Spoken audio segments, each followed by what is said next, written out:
happy birthday है many many return of the day ल happy birthday कसले हो यस्तै हो मलाई मलाई कसले सरप्राइज गरेको यो सरप्राइज आयो भने सकिहाल्यो कसले गरेको birthday many many happy return of the day मलाई धेरै धेरै माया छ रे ल हेर ल ह्यापी बर्थडे ल सर पठाइदिनुलाई के भन्न चाहनुहुन्छ पठाइदिनु अब मैले पठाइदिनुलाई चिनिनँ अब ल गेस गर्नु कसले पठायो त्यो स्पेसल कसले पठायो दिदीले हो कि कसले पठायो तगे रातो खो बर्थडे ल गेस गर कसले पठायो कसले पठाउँछ अब त्यहाँ पठायो कि दिदीले पठायो अब मायालुहरूले त होइन होला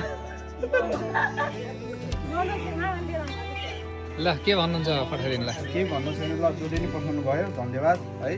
अब कसले पठाउनु भयो थाहा भएन गेस गर न गेस को गर्ने त नि गेस तिम्रो साथीले हो मेरो साथीले केटा साथी केटी साथी त्यो त तिमीले गेस